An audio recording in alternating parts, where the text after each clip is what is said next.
نهار اليوم. تغيرت ولا ما تغيرتش اللعبة؟ حتى اليوم متغير اللعبة. هل الأراضي التونسية مستباحة إلى هذا الحد؟ يلزمنا نكونوا عاقلين ونبردوا النار هذه. العمل معا لأجل تونس فقط. الاثنين، الثلاث، الأربعاء، الخميس. تعرف كل اللي صاير وأكثر. وأكثر. وثيقة قرطاج على طاولة الحوار مرة أخرى، جدل حول تطبيقها، حول المشاركة في تنفيذها واتخاذ القرارات بموجبها بين الحكومة والأطراف الممضية على الوثيقة. الحوار يعود وفي الانتظار إصلاحات كبرى وقد تكون موجعة. اجتماع دعت له الأطراف الموقعة على الوثيقة لإعادة إحياء هذا الاتفاق وبلورة الأولويات والرسائل السياسية. اجتماع هو الأول منذ 6 أشهر تاريخ الإمضاء على هذه الوثيقة. اجتماع جاء لتثبيت هذا الاتفاق إثر التوتر والاستياء الذي عبر عنه الأحزاب والمنظمات المعنية، خاصة إثر التحوير الوزاري الجزئي الأخير الذي اعتبروه بعيد عن المشاورات والتنسيق. اجتماع غابت عنه 3 أحزاب كانت وقعت الوثيقة: حركة الشعب، الاتحاد الوطني الحر، ومشروع تونس. اجتماع أراد من خلال يوسف الشاهد تفادي انزلاقات خطيرة قد تعيشها حكومته إذا ما انفض من حولها الحزام السياسي الساند لها. اجتماع قد يحيلنا على مقولة: إن أردت أن تخوض معركة وتحشد الناس خلفك فجد قضية عادلة واجعل منها عنوان معركتك. فهل يمكن للشاهد أن يقنع كل الأطراف السياسية في تونس بهذه المعركة، وكيف له ذلك؟ موضوع نطرح للنقاش مع مجموعة من الضيوف، إلى جانب نصر رقاد عن الجبهة الشعبية حزب الطليعة. أهلا وسهلا نصر. مرحبا بك ومرحبا بمستمعي إذاعة تطاوين. معنا عن نداء تونس لسعد الجريدي. أهلا وسهلا لسعد. مرحبا بك ومرحبا بجميع مستمعي إذاعة تطاوين. ومعنا عن مشروع تونس محرز ترسيم. مرحبا بك محرز. مرحبا بك ومرحبا بكل مستمعي إذاعة عروس الصحراء إذاعة تطاوين. مرحبا. طبعا 3 أطراف، اختياركم كان موجه: طرف حزبي يقود هذه الوثيقة ويقود الحكومة يعني وما زال داعم لوثيقة قرطاج، طرف كان أمضى وانسحب الآن وأصبح غير معني، وطرف هو رافض وغير معني من البداية، الجبهة الشعبية. هات نسمع احنا يوسف الشاهد قبل كل شيء شنو قال إثر اجتماع يوم السبت مع الأحزاب الموقعة والأطراف المنظمات الموقعة على وثيقة قرطاج، ونرجع لحوارنا. تحدثنا بكل شفافية وبكل تلقائية. هناك التزام من كل الأحزاب والمنظمات بوثيقة قرطاج وتمسك بمخرجات وثيقة قرطاج. هناك أيضا التزام بدعم الحكومة متعاهدة بتنفيذ ما جاء في وثيقة قرطاج، والأحزاب والمنظمات متعاهدين أيضا بدعم هذه الحكومة في هذه الفترة اللي تعيشها بلادنا. الوضع في تونس وضع صعيب، هناك صعوبات في التوازنات المالية. وثيقة قرطاج تقدمت الحكومة في العديد من النقاط كمكافحة الإرهاب، كإعادة الإنتاج، كمسألة النمو، لكن تبقى نقاط أخرى مطالبين فيها بمزيد من المجهودات ومضاعفة المجهودات. اتفقنا أيضا على أن هناك تكوين لجان لتدارس الإصلاحات الكبرى، مسألة الصناديق الاجتماعية، مسألة إصلاح الوظيفة العمومية، مسألة الإصلاح التربوي، مسألة المؤسسات العمومية، جملة من الإصلاحات. اتفقنا أيضا أن يكون هناك تشاور أقوى وأكثر بين الحكومة والكتل النيابية المساندة للحكومة. أيضا تنسيق بين الممضيين الموقعين على وثيقة قرطاج والحكومة في إطار عدد أكبر من الاجتماعات الدورية. تحدثنا أيضا بطبيعة الحال في مواضيع أخرى، موضوع الانتخابات البلدية. اتفقنا على ضرورة أن تكون الانتخابات البلدية مرحلة مهمة وناجحة في مسار الديمقراطي التونسي، إن شاء الله تكون في 2017. ومواضيع أخرى، موضوع التوازنات المالية، موضوع الساعة، موضوع مهم، والإصلاحات الكبرى. هذوما تقريبا أهم المواضيع اللي تناقشناهم. نبدأ مع ضيوفي الأسعد جريدي نداء تونس، نصر قاد الجبهة الشعبية، محرز ترسيم مشروع تونس. موضوعنا حول إعادة الحوار حول مخرجات وثيقة قرطاج. نبدأ معك محرز. مشروع تونس كان من المتحمسين جدا لوثيقة قرطاج، اليوم لم يحضر الاجتماع الأخير، اليوم هو يعني غير معني بها، اليوم يتجه أن يكون مشروع تونس في المعارضة تماما. قراءتك لما قالت عليه الأمور، وخاصة أولوية الخمسة اللي وقعتوا عليها في وثيقة قرطاج. بسم الله الرحمن الرحيم. بارك الله فيك أخت سعاد. بطبيعة الحال احنا ناس أكاديميين، وتعرفي الأكاديميين يوقفوا عند الوثيقة. وثيقة عندها مجموعة من النقاط تتمثل في ديباج السيد الأستاذ الباجي قايد السبسي، واللي بطبيعة الحال تعرفوا أن إنسان معناها في ميدانه معناها في القوانين وعد. الوثيقة كانت ممتازة جدا في الديباج، وكانت فيها 6 نقاط هامة.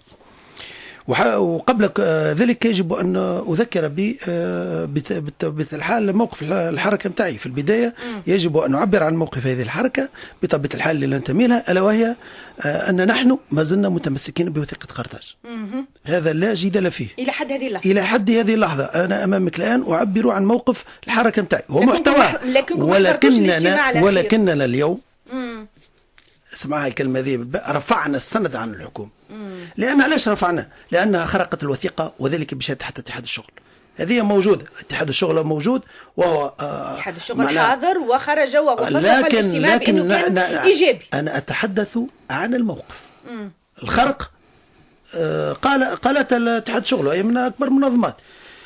ثاني حاجة بطبيعة الحال، أول خرق لمبدأ وثيقة قرطاج هو التشاركية. أهم نقطة تسطر عليها، تحط عليها 3 شلوط حمر، هي التشاركية. فيما يتعلق بالإصلاحات الكبرى، مثال الأكبر قانون المالية، شعمل من بوليميك. تعرفوا بطبيعة الحال المحامين، تعرفوا الأساتذة، وتعرفوا الأطباء. شعمل من بوليميك لو كان تحط على الطاولة قبل ما يخرج القانون المالية راهو تعدى ولا باس. هذه الأولانية. غياب إرادة واضحة في مكافحة الفساد. اليوم هكم تشوفوا فيه أنتم رئيس وزير في الحكومة هذه خرج بعد نهارين واش قال؟ احنا ما قلنا حتى شيء، احنا رانا ما نجبدوش، نحن عندنا واجب التحفظ. كنا في الحكومة وكنا في السلطة وكنا في نداء تونس، هذا معروف. احنا ما ويستحيل نهار باش نقدح ولا نقول كلمة خارج على النطاق، لأن فما أداب في السياسة. النقطة الثالثة هو اعتماد مبدأ المحاصصة في التعيينات. وجيت وحضرت لهني وشفتي معنا البوليميك اللي عمله. أنا كان من المفروض أنك أنت في القرارات الجريئة هذه موجود كلمة تشاركية. نرجع للتشاركية. احنا ماناش معنيين بالتعيينات، لكن قولوا لنا المجموعه هذه اللي باش تتعين تكون عندها. وانا اعطيتكم بطبيعه الحال قلت المفرزين امنيا والمعطلين على العمل، لو كانوا عملوا له مرسك عطوهم معتمدين. انا ما سكتنا. النقطه الرابعه، سامحيني ولو ان بعجاله، غياب رؤيه واضحه في موضوع المصالحه الوطنيه. اليوم المصالحه الوطنيه مطروح على طاوله النقاش. 12,000 من المدير العامين، ولا ممكن تعرف الدنيا تتعطى كامله. هذه ما عندناش رؤيه واضحه لهذه الحكومه لهذا الموضوع. كذلك النقطه الاخيره وهي السادسه، غياب التوافق في القضايا الوطنيه الكبرى، وخاصه على مستوى عوده الارهابيين من بؤر التوتر. اليوم نزيد نضيف لك، سامحيني ولو اني ربما طولت شوي، تداخل الادوار. تداخل الادوار خاصه في السياسه الخارجيه. هني بالنسبه للاحزاب كلها قاعده داخله معناها في الترفس مع العباد الكل، وخاصه حركه النهضه في مجال العلاقات الخارجيه. لا سعد الجريدي، تعقيبك على النقاط اللي كان يذكر فيهم محرز، وانه اليوم بمقتضى الكلام هذا اليوم عندنا حكومه معزولة سياسيا، حكومة بدون رؤية، حكومة بدون تصور، حكومة بدون منهجية واضحة. هو بالضبط احنا حبينا نوضحوا حاجة كأخ محرز، ما نحبش مغالطات بتاع الشعب التونسي، اللي ان احنا ديجا حتى الحكومة ما بعثتش الحزب المشروع باش يحضر في الاجتماع هذا. احنا من الاول ما بعثنا، الحكومة ما بعثتش، يعني تو باش يتزايدوا ما حبيناش ولا ما درناش ولا هذا كله زايد. خاطر ثم الحكومة هي هم ما استدعتش مشروع تونس، ما استدعتش الوطني الحر، ما استدعتش حركة الشعب. هذوما أخت سعاد، أنت في بالك من قبل التعيينات الشطحات هنا بطلنا، هنا دخلنا المعارضه، هنا ما نبقوش حتى اللي يدخلونا في الوسط وبعد هكا باش يقول لك لا باش يخرجوا من البلد. هم اختاروا الطريق نتاعهم، ربي يجيبهم في الطريق. اختاروا معارضه ولا حزب لا دعم لا حتى شيء. احنا اول حاجه شاركنا تونس كامله، اللي جاء مرحبا به واللي تحفظ ربي يهنيه. لكن ما بعد 6 شهور لسعد احنا عملنا مراجعه، الاطراف نقصت من ولد 6 احزاب و3 منظمات كانوا 9. النقص هذايا مؤشر واضح على انه معناتها حتى عدديا حاجه تنقص، تبدا بعدد وبعد تنقص، وهذا مؤشر على انه يعني ثم ضعف في ثم حاجه مش ماشي. انت اخت سعاد، كان حاجه اللي باش نقراها في حسابنا، لكانوا من الاحزاب الكل تتلم على المشروع هذايا، عاد ما عادش ثم معارضه، ما عادش ثم حتى شيء، وامورنا كلها مريقله وكل شيء. لابد منها ثم ناس تحب تتموقع. ثم من الاول ما وقعش من الاول هذاك كيما من الاول ما يشاركوش. مالك كيفاش سموها حكومه وحده وطنيه؟ احنا سمينا حكومه وحده وطنيه. شوف اخت سعاد، لكن احنا باش نحسبوا المجتمع التونسي والاغلبيه تفضل، لكان باش نحسبوا بالاقليه رانا ما عادش باش نفهموا في تونس وما نجموش نلموها اللي كان تبدا لي هما ساعه الاولى يقول لك احنا ما نقعدوش مع النهضه، احنا ما نديروش النهضه، تلم الاحزاب المعارضه كلهم ما يجوش في نسبه عدد بتاع النهضه. ندرا باش نقصوا اشترط تونس على خاطر 10 من الناس ولا 20 عبد، هذيك حاجه واحده. ريت كيفاش حب الذات، يعني هنا ثم عمليه اقصاء يا انا يا مانيش انا. واحنا كيف ما شاركتش ما شاركتش وقعد شد دارك. نعطي الكلمه النصر ومن بعد سؤال بركه زي صغار يجاوب عليه. ما هي نقاط وثيقة قرطاج؟ أنا طلقت منهم هكا قريتهم أنت وثيقة قرطاج هكا قريت. يا لسعد هذا حديث مش الوضع اليوم في تونس نصر قاعد اليوم الوضع في تونس وضع صعيب باعتراف الناس الكل سواء في الحكومة ولا في المعارضة. أزمة الحكم اللي حكينا عليها من سابق حتى تكوين حكومة الشاهد ومن عهد حكومة السيد قائمة وتثبت أكثر دقة تو مع مرور الأيام اللي كلام الجبهة الشعبية صحيح. راهي المسألة ماهوش أنك تغير الشاهد بالصيد ولا تغير زايد بعمر، مسألة في توجه بشوية. أنا كملتش فكرتي، لا نكمل فكرتي ما جاوبني. هي أن المسألة التغيير وقتها ونعرفها ونرجع ونقولوا راهي عندما وجدت الحكومة نفسها متورطة في التزامات متناقضة مع صندوق النقد الدولي ومع الأطراف السياسية. من جهة عندها اتفاقية ممضاة مع صندوق النقد الدولي تدل معناها تفرض عليها التقليص من كتلة الأجور، ومن جهة عندها التزام مع اتحاد الشغل بالزيادة في الأجور. فجاء هنا جت المسألة عند حبيب السيد، طاروا بحبيب السيد، لكن جت محاولة إخراج ومحاولة تمريرها وتسويقها للإعلام، هذا جانب. والجانب الثاني لتواجد الدعم من عدد النواب اللي مروا الثقة على الحكومة هذه. عمليا وسياسة الحكومة وتملك القرطاج بالسلطة وأطراف هذه واقع. إذا كان الناس هذوما اللي يحكوا على حكومة وحدة وطنية لم يجتمعوا في مدة 6 أشهر، إذا كان الناس هذوما أزمة اللي قائمة في إعداد ميزانية 2017، يعني قال لك هذه ما شاورناش كيفاش دي أكثر حاجة. التحوير الوزاري اللي سابق من نداء تونس ومن داخل ما ثماش أطراف من هكايا يجي قال لك لا والله أنا قال لي قبل ب5 دقائق من إعلان التحوير، هي أنه ما ثم حتى تواصل ما بين الحكومة والأطراف الداعمة لها. هي مجرد يعني هم في بعضهم خلي ما يحكوش على اطراف المعارضه ولا هذا اللي يوسف الشاهد انه معناتها ما يسيروش في احزاب هو سيد قراره. لا المسألة سياسية.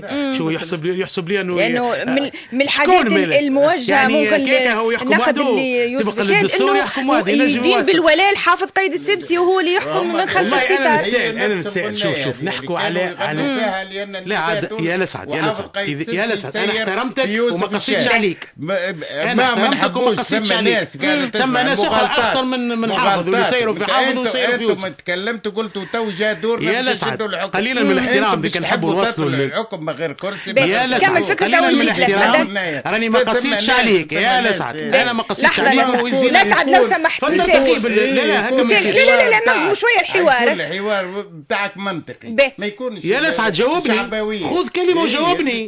تفضل كمل فكرتك نصر. لأن الحكومة هذه يوسف الشاهد هو تمركز الحكم عند شخص أو شخصين في القصر في غيره. معروف اللي يوسف الشاهد هو اللي ششود الباجي، واللي هو يعني من الضوء اللي اعطيته الضوء الاخضر للمؤسسات الدوليه. هذا ممكن يتطور، ممكن يولي لكم حتى رئيس مستقبل، لانه راضيين عليه الصناديق الدوليه وصناديق النهب الدولي. ايش صاير عمليا في اداره الحكم؟ حتى الحكومه بيده منين تصير ازمات في مشروع الميزانيه، شكون قاعد يتكلم على يدافع على الحكومه هذه؟ لا من نداء ولا من نهضه. عبيد البريكي على مبروك كرشيد على اياد الدهماري على مش عشو، هذوما اللي قاعدين يحكيوا ونراو فيهم في البلاتوات. يعني حقيقه ثم سكيزوفرينيا يعني عميقه في الحكم هذا، لان حكومه وحده وطنيه ما عندها من الوطنيه كم الاسم، ما عندها من الوحده الوطنيه كالاسم. عمليا عند حكومه وحده وطنيه تورط البلاد في مزيد من المديونيه. حكومه وحده وطنيه تدعي مقاومه الفساد وهي من وزرائها من مورط في الفساد. اقول لك احنا مكرهين على اتخاذ من شويه شاهد يقول لك احنا مكرهين، ثم اصلاحات مكرهين انه نعملوها ونقوموا بها تنفذوها طبقا للمصلحه الوطنيه حبيبي، مش طبقا للمصالح الصناديق الدوليه. طبقا لماذا؟ طبقا للمصلحه الوطنيه. اذا كان نوصل نغرقوا البلاد في مديونيه. الجمعتين التاليه والشهر التالي تونس خرجت للسوق الماليه وتسلفت 850 مليون يورو، ما يقارب من 2000 مليار بنسبه فايض 5.6.25. معناها بنسبه فايض شائطه جدا. واحنا المديونيه الواحد فاتت 75%. هذه حكومه الوحده الوطنيه. انه اي حكومه اخرى في الوضع هذا اللي تعيشوا بلادنا تمر به بلادنا كانت تنجم تقدم افضل من اللي قدمته حكومه يوسف الشاهد؟ لا يمكن لاي حكومه ما دامت عندها وثيقه، والوثيقه هذه ديما ناكد هاو سي لسعد بحذاي وهو ما فهمش كلامي للمره الثانيه، رانا مع الوثيقه، والوثيقه فيها محتوى هام وهام جدا. اي حكومه باش تجي في ظل، ونحن نعرف جيدا ان 2017 و2018 هم سنوات الكوارث معروف، لان ا بلس بي او كاري تقال او كاري بلس بي او كاري بلس، معناه فما ضروره يجب ان يقر بها المثقفون والسياسيون ان الوضع سيء. علاش عملنا حكومة وحدة وطنية كما قلت 9 مع 3 كلهم يلزمهم كلهم يد واحدة. لهنا راهو أول خرق للوثيقة هذه هي في قانون المالية. أول ما هبطوا قانون المالية. كيفاش هبطوا قانون المالية؟ شوفوا البوليميك اللي عمله قانون المالية في تونس، شوفوا المحامين شنو يعملوا، شوفوا الاساتذه شنو يعملوا. عبيد البركي كما ذكرت معناها رجل المطافه جابوه للقطاع نتاعنا. شوف المحامين شنو يعملوا، شوفوا الاطباء، شوفوا معناه هني من البدايه، منذ البدايه كانت خرقت المبدا الاولاني الا وهو التشاركيه. راه الباجي قال السبسي مش يلعب، راه وقت العمل بناء على حكومه السيد والمشاكل كما كان تو يذكر فيها اخي. اذا معناها باش نبدلوا الحكومه وباش نلقوا الحلول، لو كان يجيب بطبيعه الحال عمر بن الخطاب الفاروق في هالدوله هذه وهي متشتته قلوبها شتى، لن تصلح حال هذه البلاد، خاصه اذا ما اخذتك الطريق نسموه احنا الذهاب الى الامام، ماشي معنا ديما للقدام. يا ولدي راه التشاور والتشاركيه هو المبدا الاولاني. اعز نقطه في الميثاق نتاع لصحات حركه مشروع تونس والحركات اللي معاها والمنظمات، راهو هو كلمه ميثاق. تعرفوا ايش معناها ميثاق ولا؟ وقت اللي نعطيك العهد يجب أن أوفي بعهدي. التشاركية هي الأولانية. إيش معناها التشاركية؟ كي تاخذ قرار خطير على مستوى التعيينات أو قرار عزل، جي تقول لي مثلا نداء تونس ما في بالهمش، يا أخي هو فوق راسه قرنا. صار بزنس في الحكاية ولا لا؟ خذ وهات واعطيني وكذا. صدقني صار بزنس ولا ما صارش؟ صار. وبالنسبة لنا احنا ما عاد عندنا بالنسبة ليعطيك الصحة، وهذيك هي اللي باش تخلي البلاد التونسية سامحيني وهذيك هي اللي باش تخلي واحنا جينا لهنا وتفتح بوليميك وعلى خاطر يقول لك على خاطر مشروع تونس مثلا ما خذ شيء يخرج من نختلف. أنا وياك مختلفين 100%، لكن لا يجب أن نختلف على حب تونس. يا سي لاسعد راني والله العظيم لا عندي مع نداء تونس حتى شيء.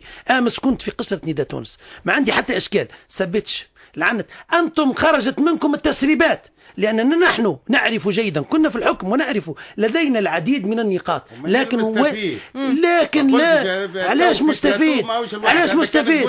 هذا يؤلمنا يا سي لسعد، هذا يؤلمنا. نحن لم عندما خرجنا من الحزب هل سمعت بمحرز ترسيم حتى في صفحتك الخاصة؟ وأرى العديد من يكيلون لك كيلا. مش شخصية. لا مش شخصية، لا غير ذكرناها يا سي لسعد. لا خويا لسعد، لا خلينا في موضوعنا العام الوطني. لا نحكيو على فماش تو هذه تونس شوف حاجتها بولادها يعطيك الصحة. فماش كل عنده مشروع هذا بندير كله زايد. عندنا مازالت مراحل اللي عنده مشروع يمد للشعب التونسي ويعطينا الحلول. وهاي مازالت لنا مراحل انتخابات بلديه وانتخابات تشريعيه 2019 كيما صبرنا 3 سنين نكملوا هالعامين ونصبروا بيهم وياخذوا هم. اقول لك كلمه اما من يفكر نحب نصعد فوق الناس الكل بدون انتخابات على خاطر الحل الوحيد هو الاضرابات والمشاكل وتشعيل النار. من فضلك وتشعيل النار وكل شيء هذا لا سبيل اليه. كيما شكون؟ كيما الاحزاب المعارضه موجوده. هذا هم ما عندهم ما في السوق كان الدوي بركه والتنبيه. اعطونا حلول وتفضلوا اعطونا حلول نشاركوا فيها. اعطونا ترى شكون رجالاتكم تاع الاقتصاد وبتاع الجبهه الشعبيه مثلا قدمت بديل اقتصادي كامل. الجبهه الشعبيه اختي نفس الاشخاص من اللي حلينا علينا عيوننا التو هم بيدهم. شو المشكله؟ هم 6 اشخاص نار كل يسبوا وينعلوا ما عندهمش. حتى الشعب رافضهم في الانتخابات رافضهم في كل شيء في المجتمع رافضهم ما عندهم حتى حلول. مش نجيب هذا حديث مش سياسي. انا ما نجيبش نجاوب على يا خويا ناخذ المغزى السياسي ناخذ المعنى السياسي بالحديث. اقتصادي ايش قلنا راهو ثم فساد مشري في البلاد هذه ولا هيكلي وقاعد يضعف حقيقة في الاقتصاد الوطني. راهو الاقتصاد الوطني أكثر من 55% موجود خارج المنظومة الرسمية. راهو فما متهربين من الضريبة اللي يلزم تمشي للدولة من واجبها أن تمشي تجيب فلوسها. راهو ثم أكثر من 4000 مليار موجودين. عفوا يا صديقي ما تقصش عليه. لا هذه تو سامحني. لا لحظة تفضل واصل نصر. يعني إذا كان ثم حقيقة حكومة وطنية تدفع نحو الشأن الوطني قلنا ثم فساد قايم نجيبه. ثم تهرب جبائي يا حكومه من دورك انك تجيب فلوس الدوله هذه مش تزيد معناها تتغطي على الفاسدين والمتهربين. ثم التهريب اللي قاعد يضر بالاقتصاد الوطني.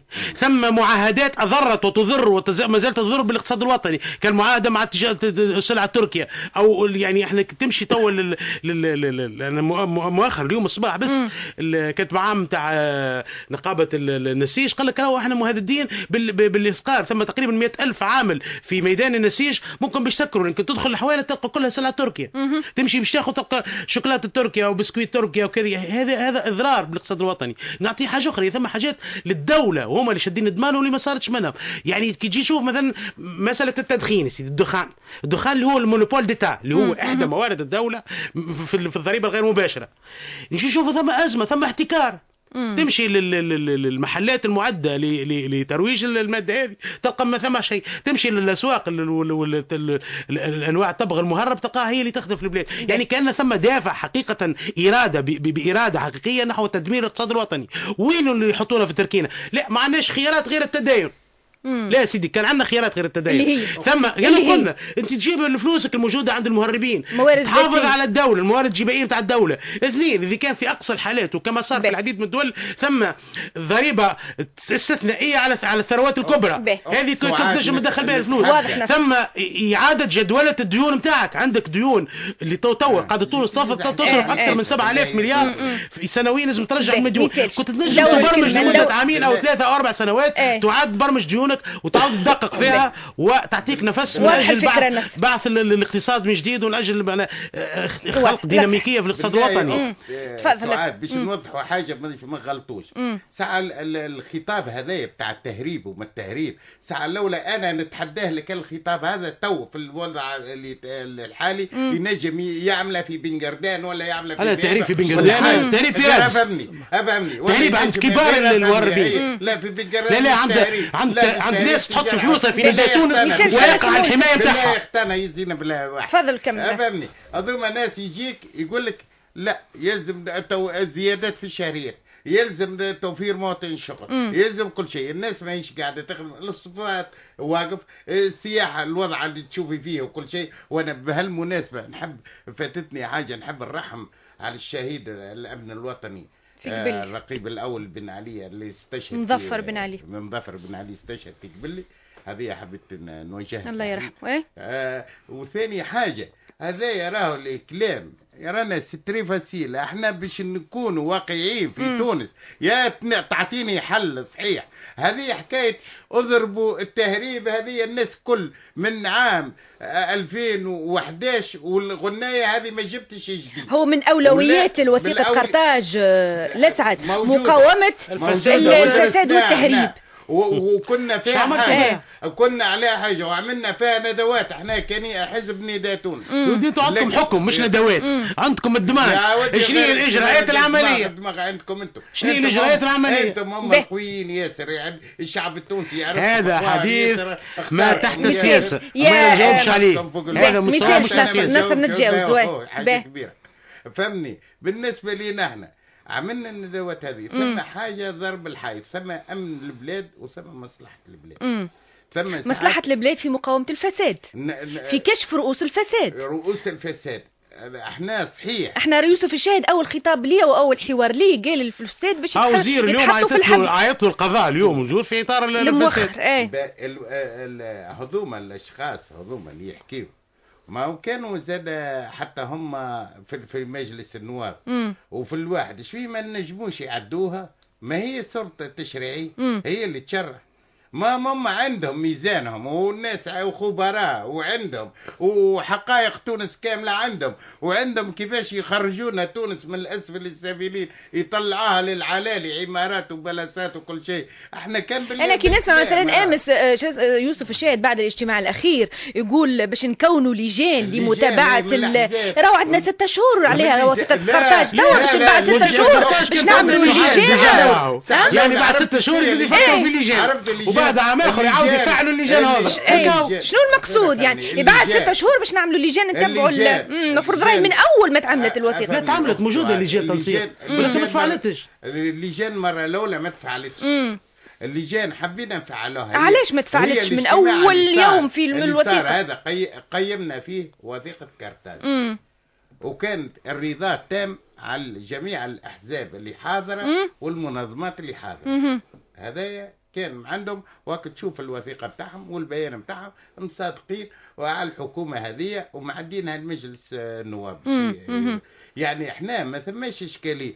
اللجان هذه حبينا تزيد تكون فاعليه نظرا لان الاحزاب والمنظمات باش ترشح اعضاء منهم باش يكونوا في لجان وكل لجنه باش يرأسها وزير وباش يتبع. هي المهمه نتاعها متابعة البرامج اللي نعملوا فيها وتفعيل الأولوية بتاع البرامج. ولو عندنا احنا يعني سوابق سيئة جدا مع اللجان. محرز اللجان بمختلف أنواعها. أبدأ من حيث انتهيتي أختي سعاد. هو أن وأنا كتبت ديجا معناها على اللجان هذيا اعطيني اي لجنه خدمت من الترويكا مش من توك. هذه تدفن حاجه عملها لجنه. تحب تدفن حاجه عملها لجنه. ورجاء باش ما تقاطعنيش في الرد نتاعي لان اريد ان اكون مسترسلا. نحن قبل كل شيء ضد توصيف اهالينا في بن قردان انها هي بؤر التهريب. ما كناش رجاء انتم اللي قلتوا التهريب. هذا ما صدر منك اخي لسعد مش مشكله يا لسعد ليس مش مشكله. احنا جبدنا التهريب توصيف التهريب. وانت قلت يتكلم في بن قردان قلت لك راهو التهريب الكبير يكون في رادس وفي مواني رجاء في المناطق الحدوديه. رجاء خلوه يكمل فكرته ما حد بعد نرجع. لا انا نعرف اللي هذيك ثم تجاره بينيه وفما نسبه ضئيله من التهريب. على كل هذا ماهوش موضوعنا لا سعد ونصر. هذا ماهوش موضوعنا. تو نعملوا له موضوع خاص به وساعه خاصه به. اما نعرف 90% من التهريب يصير في المواني كبرى. عندك ملفات لو سعد لو سمحت هذا ماهوش موضوعنا. انا قلت ما تقصوش علي لاني اريد ان استرسل في فكرتي. انا اردت ان امرر هذه المعلومه وامر مش باش نحط بها بوليميك. اول كلمه قلتها بالضبط قلت انتم ديجا فما نعت هذاك نتاع انتوما. نحن كلنا تونس. تقول انت الحكومه. رجاء انا لا اريد من يقاطعني في الافكار. انا مش مسؤول. رجاء لا والله ما قطعت. مثال تفضل محرز. انا الاطباء مش كلهم مشروع تونس ولا الجبهه الشعبيه. شكون؟ رجاء الاطباء اليوم عندهم مشاكل. اليوم قانون يحمي الطبيب متاعنا. الطبيب مسكين راهو بالفعل. هل رأيت في عمرك أن طبيب باش يقتل واحد؟ صاريف. أنا أمي ديجا دارنيرمون توفت، مسكين عمل اللي عليه الطبيب. علاش هني الأطباء قانون الأطباء ما يخرجش؟ رجعنا باش تعدى القانون هذا مهم بالضبط. لا القانون من مهام البرلمان. مهمة الحكومة رجاء يجب على الحكومة أن ترفع مشروع. يا ولدي راه والقانون ايش يقول يا سي الأسعد؟ يجب على الحكومة أن ترفع قانون، مشروع قانون، والنواب يصادقوا عليه. لولا سامحني الصيادي لا مش متاعنا زاد، مش معناها مش متاعنا، معناها مش يمثلوا كالمعارضة. لا ساذ ما صنع النسيج كان يحكي عليهم خويا ناصر تو. إذا الرجال شنو معارضة؟ كلهم معاك هذوما. ما قلتلكش معاي ما قلتلكش معاي، يا ليت انهم يكونوا معاي. تضحك علاش تضحك؟ هي كل واحد يتمنى ان يكون العباد كلها معاه، ان شاء الله يكونوا معاك يا خويا. اذا الرقاب سيدي ابو زيد هل يشعلك كل زعما احنا نشعلوا فيها؟ احنا رانا قلنا لك مع وثيقه قرطاج وقت اللي ما يتمش خرقها بحاجه واحده هي التشاركيه، وماناش ملزمين باش نعملوا ندخلوا في الحكومه. هذه خذها قاعده في مخك، هذه قلتها لك من بكري. احنا مع وثيقه قرطاج وقت اللي ما تخترقش التشاركيه. ايش معنى التشاركيه يا سي الاسعد؟ لا كيفاش يقولوا ولا الودي قضيه ولا شو كيفاش يقولوا، معناها نتخالفوا. لكن رانا في الاخر انت ما يساعدكش تونس تطيح وانا ما يساعدنيش تونس تطيح، لان تونس الكل، تونس العباد الكل. اما شنو شاورني قول مش شنو شاورني، معناها شاورني راه بلغه ان التشاركيه يا اخوي الاسعد هذه يلزمنا نفهمها. احنا كنا تونس تتسع للجميع. انا ديما نرجع لنفس الكلمه يا الاسعد، مع وثيقة قرطاج لكن ضد قرارات الحكومة. حكومة أخذت قرارات ارتجالية في تعيين، في ميزانية، في القوانين كلها. هذا هو الواحد متاعنا. احنا ماناش ضد وثيقة قرطاج. احنا الاجتماع هذايا اللي هو وصف بأنه اجتماع الفرصة الثانية لحكومة يوسف الشاهد حتى معناتها ما ينفضش الحزام السياسي، وحكومة اليوم راهي في وضع صعيب، في حاجة إلى سند سياسي، وإلا راهي ما تنجحش سند سياسي من الأحزاب اللي مشاركة في الحكومة. ولو تو اليوم من الجبهة الشعبية وحتى مشروع تونس وحتى غيره يقول لك ما هيش حكومة وحدة وطنية، هذه ما عادش عندها حتى علامة على أنها وحدة وطنية لسه. احنا بالنسبه لنا احنا تشوف حتى كيف تسرب المقاله بتاع الهيئه السياسيه كيفاش كانت الناس هذه حكومه نداء وحافظ هو اللي يحكم في يوسف الشاهد وهو كذا.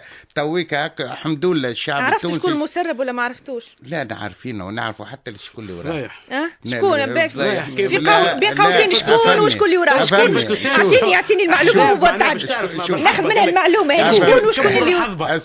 خلينا ناخذ منها المعلومه شكون وشكون اللي وراه بين قوسين. شكون اللي وراه اللي يتمنى باش النداء يطيح باش يطبق على بلاصه هو الكل. وشكون الشخص؟ شكون الشخص؟ شخص ليلى الشتاوي. ليلى الشتاوي تم شكون يقول لك هذه حاجه مقصوده مدبره من حافظ قيس هو اللي تتعمل الحكايه هذا يا اخي قالها برهان بسيس قال لك انا يطلع حافظ راي ضربت معلميه فيسا ما احنا فيسا ما ناخذوا كان ما ندوروا كيف ما نلقوش الحل وعرفنا الحل. يقول لك اما احنا شكون ثم رؤساء احزاب داخلي لكن يبين هو مؤشر ايش دخلك فيه كيفيه الجلسات كيف تدار هذا حسابك احنا يا سعاد احنا حزب كبير ماناش حزب بتعرف على الناس. نغلقوا القوس نتاع التسريبات هذه مؤشر من مؤشرات من ضمن برشا مؤشرات. نغلقوا قوس التسريبات نرجع الموضوع اليوم. بالعكس احنا نفتخروا بها تبين لكم الايمات اللي على خاطر بين لان الحزب نداء تونس حزب ديمقراطي وفيه جميع الاراء وكيفاش قاعدين نتناقشوا. ما باش تكافئوا المسرب مش باش تعاقبوه. باش تكافئوا المسرب مش تعاقبوه على اساس هذا. مدام العجوز في كرتاج مدام نداء تونس بخير. كيفاش يفكروا هم؟ احنا بدي يزيك تطلع كرتاج تطلع كرتاج ما تحسبوش على روحكم ما تعبوش كميون. نرجع لموضوعنا اليوم تحدثوا في الاجتماع اللي فات تحدثنا على او تحدثوا للاطراف المجتمع الاسعد على الاصلاحات كبرى، تحدثوا على اصلاح الوظيفه العموميه. عندنا زاد زاد سلاح القطاع التربوي اليوم في مشاكل كبيرة. القطاع العمومي عندنا الانتخابات بلدية وهو حتى موعدها مازال. شفيق صرصار اليوم قال مسألة ضبابية كاملة، هذه اللي مطروحة اليوم على طاولة النقاش، الملفات حارقة في بلادنا اليوم. احنا البلدية الساعة الأولى أنا لحسب المعلومة اللي عندي اللي أنها قبل نهاية 2017 نوفمبر ديسمبر مازال الأمور ما تحسمتش. ديسمبر احنا نوديك بيها اللي احنا قائمات نداء تونس بحول الله في أوت وسبتمبر تكون حاضرة قبل القائمات. ثم قوانين ثم حاجات أخرى قوانين كلها قاعدين تتعدى والأمور كلها مريقلة. أما ملتقانا في انتخابات البلدية اللي هكا تو شوفوا ميزانه اندراي كيف يتكلم ب5 وافي ولا يتكلم ب2 وافي. والله يذكرني الله ذكرني انا اكيد باش نتابعوا باش تكونوا حاضرين معانا باش نتابعوا النتيجه كيما كنا نتيجه الانتخابات التشريعيه. احنا ديما اخت سعاد تعرفي كل انتخابات احنا نفرحوا بها على خاطر احنا ديما كنا نخرجوا منتصرين. هذايا بفضل الشعب التونسي ومحبة الشعب التونسي اللي لينا. احنا بعيدا على التمجيد راهو وزاد على التشهير والمعارضة اللي مجرد المعارضة. اليوم بلادنا في نقطة فارقة، اليوم بلادنا في وضع اقتصادي صعيب، وكأنه السياسة قاعدة زاد اليوم اللي في مرحلة من المرحلات مشينا قدمنا سياسيين، ولكن اليوم كأنه السياسة قاعدة تعرقل في التقدم الاقتصادي وفي الإصلاحات الاقتصادية. لسعد الإصلاحات الاقتصادية ما هني يقول لك أخت سعاد تو حتى نحو الأمور السياسية احنا الحمد لله الشعب التونسي فيه نسبة كبيرة ياسر من الثقافة ويعرف شنو وقت اللي أنا مثلا الخدام نزيده في الشهرية ونزيد الواحد، وقت اللي أنا الفلاح اللي كان يخدم يجيب الخدام ب5000 فرنك تو باش يجيبه ب15 دينار كيلو طماطم مانيش باش نلقاه ب500 باش نلقاه ب800 مادام الآلات أغلات والدينار التونسي طاح والخدام زاد وكل شيء ندرا هذاك كله على حساب الفلاح باش تستقري ندرا الزيادات الشهرية. ما فيهاش غلو تاع المعيشة. الحلول نوقفوا الزيادات، الحلول نوقفوا الزيادات ونوقفوا الانتدابات. هذايا الموضوع هذايا ما يحبوش حلول موجعة هذه. نصر شنو رايك في الحلول الموجعة؟ لكن عندهم حل اخت مخرج من المخارج. اقول لك حاجه كان عندهم حل يقدموهن هاي هو علاش قال تونس الناس كل ترفعنا الناس كل. هذه الحكومه الفاشله والحكومه اللي هي منتميه لصندوق النقد الدولي مش حكومتي. لأن حكومة فاشلة هي وقراراتها من نجم يزيدك إلا إيجاع وتفقير المفقرين واضطهاد البطالة والعملة. مش تزيد ما تنتظروش أكثر من هكا. لأن حكومة موجهة صوب صندوق النقد الدولي، موجهة صوب إغراق البلاد في المزيد من المديونية، حكومة تتستر عن الفاسدين والمتهربين، حكومة مواصلة في نفس المنهج في نفس المنوال التنموي اللي حقيقة الجهات اللي قبل كانت تحكي على التنمية تو مش قادرين يوفروا لها الماء مش التنمية اللي مفروض عندها معناها بونيفيكاسيون، عندها ما يسمى بالتمييز الإيجابي. وينه تو قداش عندنا من الدستور صاير عندكم عامين وانتم في الحكومة هذه. اعطيني شو صار في الجهات اللي تو ولت تشتكي فقر مش ماشي ويتزاد. ويني الحكومة هذه في غلاء المعيشة اللي تحكي اللي تو على الفلاح يسي ثم غلاء حقيقي. ويني الحكومة بتاعكم؟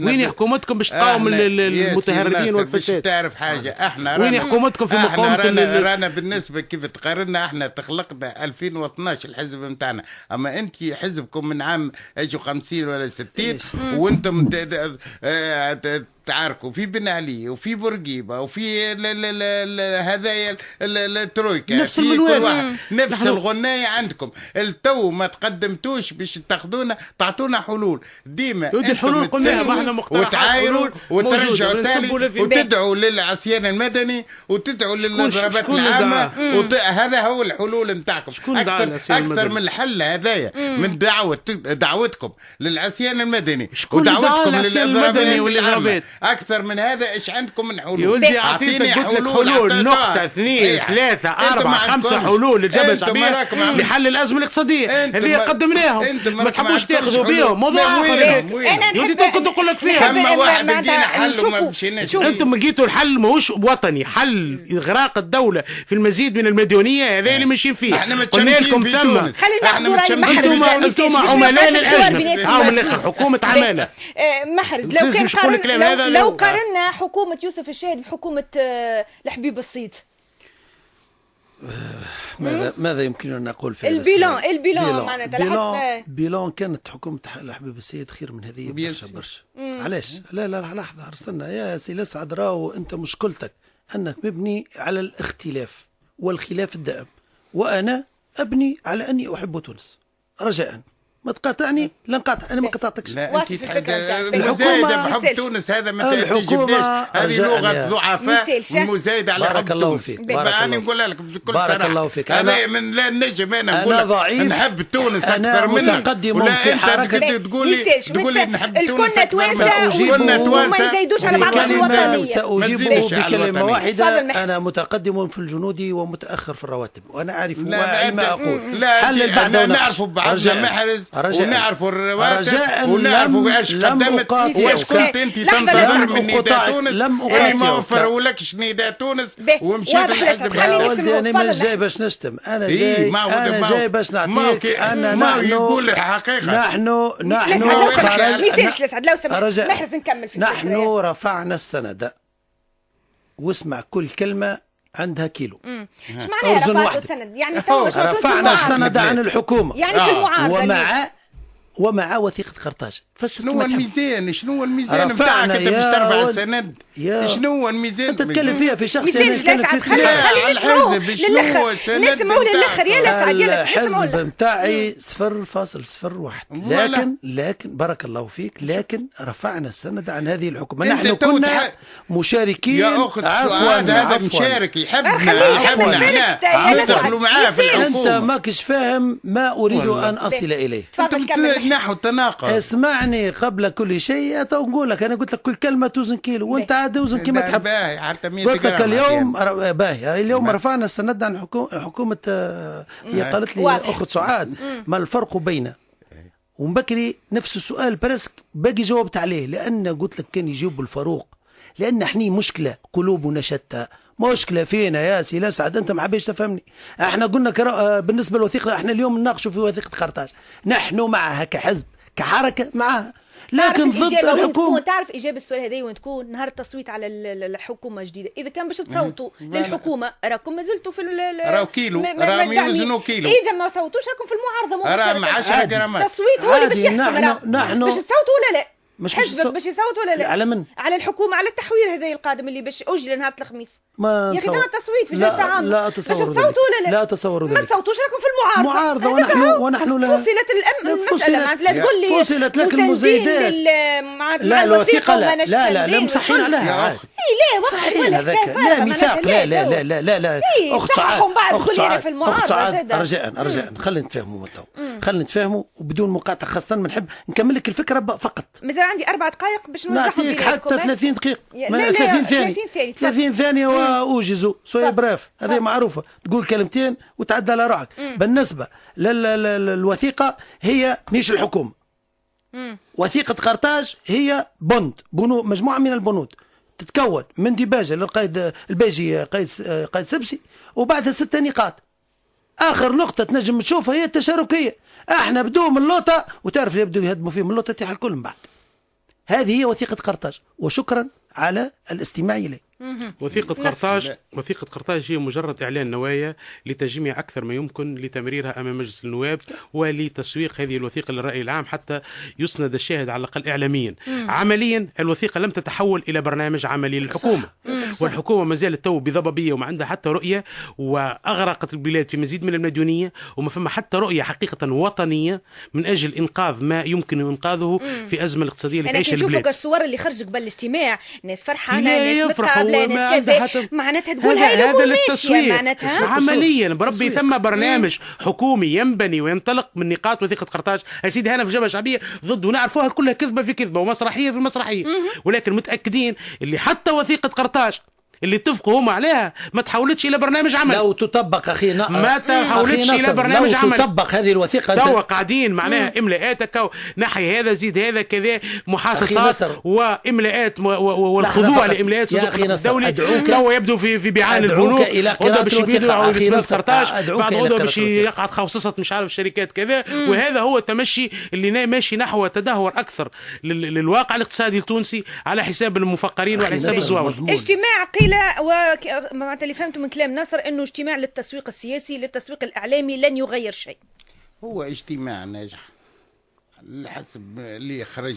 على اي اساس ناجح؟ مصادر على خاطر ثم ناس كانت دايره في الطاوله، وما نتصورش انا منظمه الشغل اللي كانها ماهيش حوايج، ما ثماش حوايج واضحه. هندرا اعطونا هندرا اللي كانكم تشككوا في منظمه الشغيله وتشككوا في منظمه اتحاد الصناعه والتجاره، باش شكون باش تصدقوا المحاسبه؟ يعني هذوما المنظمه الشغيله قالت الحكومه لم تلتزم بوثيقه قرطاج. هذا في بيان رسمي.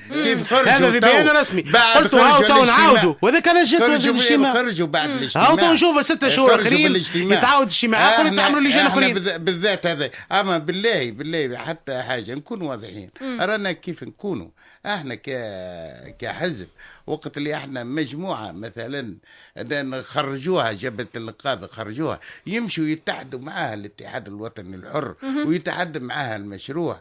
يعني انت ساعه لولا وغدوه تحب تقعد معايا في الكرسي على الحكومه ونتصالحوا كيفاش مبادئ متاعنا؟ ما تنجمش، ثم مبادئ، ثم اخلاقيه. ثم انا وقت الاخو ناصر يتعارك مع واحد معاه ما نستقطبش انا اللي معاه، يقعد يفض مشكلته. هذيك هي سياسه لكن السياسه لكن احنا نحب السياسه اخلاقيه. كما تو انا عارفهم في السياسه لا يوجد صديق تطلب الحسب الاجتماع اللي عملناه ولامس احنا كيف وقت اللي يجي في الاجتماع نتاع الهيئه السياسيه يجي يقول لك راك مستهدف.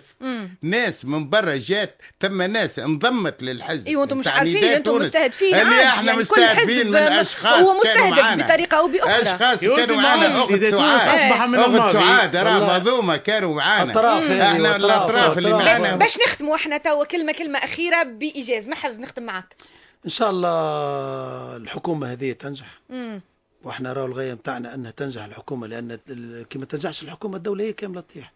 وان شاء الله ربي يهدي العباد الكل لبعضها. شنو تنجموا تقدموا انتم باش الحكومه تنجح؟ شنو تقدموا؟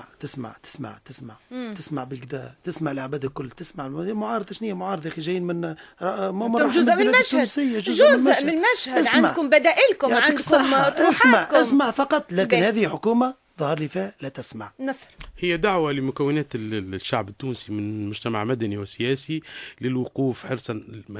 إن لازم الشارع يرجع للشارع باش يحافظ على ما أمكن من الدولة، لأنه حقيقة نحن في مسار وفي تداعيات خطيرة قد تأخذ الحكومة هذه إجراءات نحو تفويت في قطاعات عمومية. باش تدعوا أنتم للخروج للشارع الجبهة؟ يلزم الأمر حماية للبلاد، حماية تحتمل تونس توا الوضع يحتمل الخروج للشارع. شوف ما نجموش نخرج، ماهيش مجرد معناها إرادة أو هكاك نحبوا نخرجوا للشارع، لأنه إذا استوجب الأمر لحماية تونس نخرجوا للشارع. لا في 5 ثواني لو سمحت. في 5 ثواني.